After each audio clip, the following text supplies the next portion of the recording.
So, veggies are cut. Diced, diced, diced.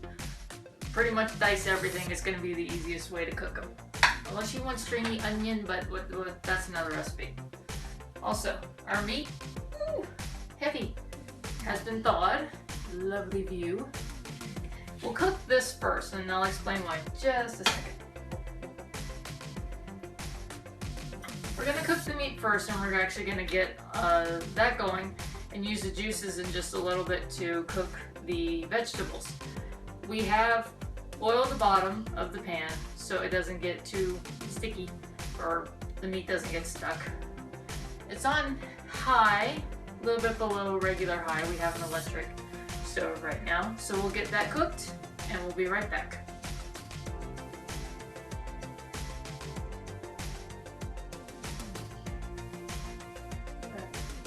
We still have enough oil, we still have enough meat juice left. And go the potatoes. They take the longest to cook, so this will be good. Ooh, already is it.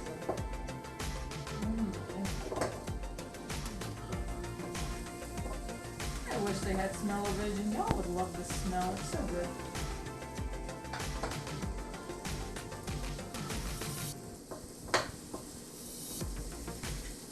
There's one baked potato chunk. We'll deal with that.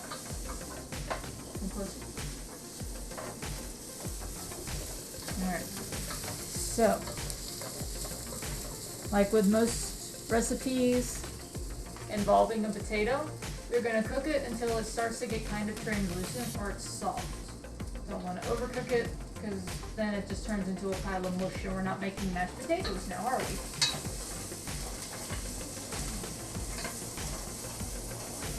Keep the heat on high, it'll help. Also, sometimes I kind of like to brown the potatoes just enough that adds a really nice flavor to what you're cooking. Alright, so we've sauteed our potatoes a little bit. Now, we're going to add our onions and our carrots in at the same time.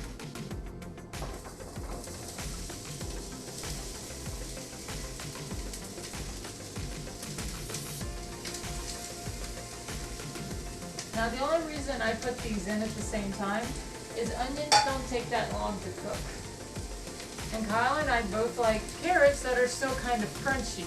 I'm pretty sure you can think back to like elementary school or middle school dinners and imagine mushy gushy carrots. We don't like those. We like our veggies to still have a little bit of bite to them when you eat them.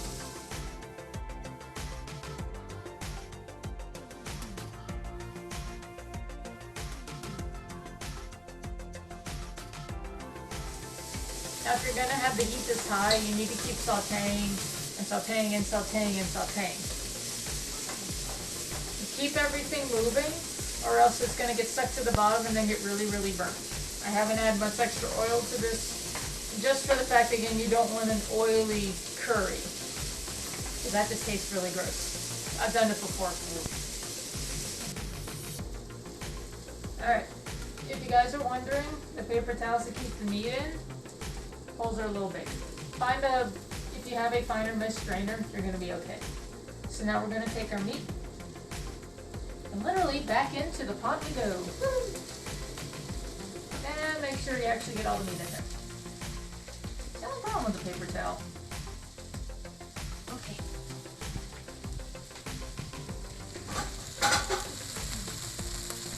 Just incorporate the meat in.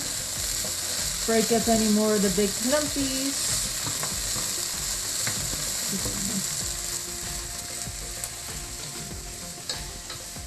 Alright. Now that we've got everything co-mingling, we need to add 6 cups of water. Usually add a little bit more than 6 just because it boils off. So here we go. Doesn't have to be exact, a rough estimate will generally do you okay.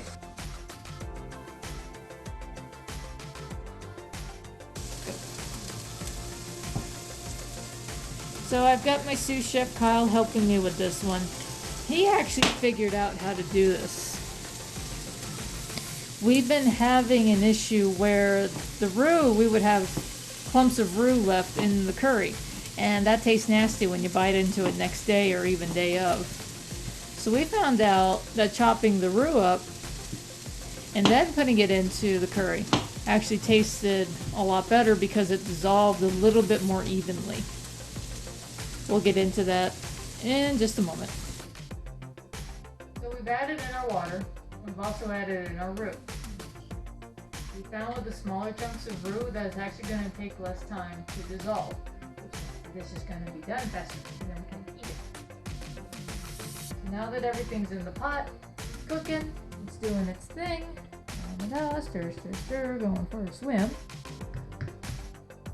So now that that's done, what we're going to do is we're actually going to leave the pot uncovered, starting at about 30 to 45 minutes. After that, we're going to come back and check it. Make sure to stir it every once in a while, so it's not like a hamburger helper. After the 30 to 45 minutes, if the consistency is where we want it, we'll eat it. If it's not where we want it, we'll let it cook a little bit longer, and we'll come back and check it again.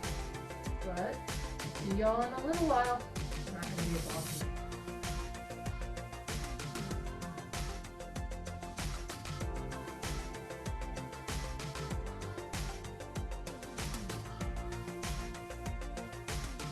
Alright, so it looks like the curry is ready.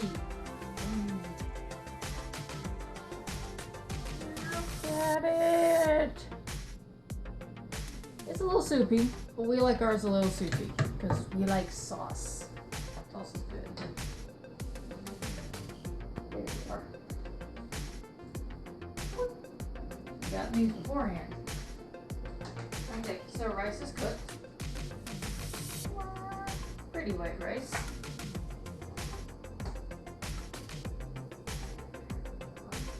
What we like to do is scoop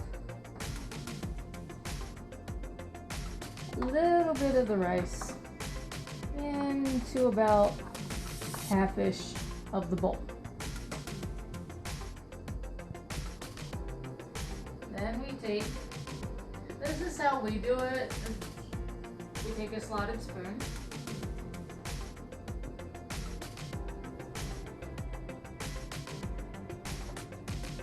And with the slotted spoon, we're actually able to get the ingredients.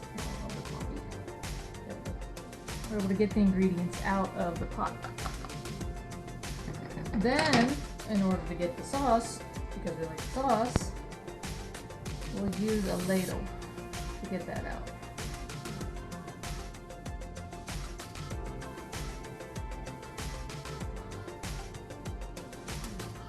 And a little bit of rice. Alright.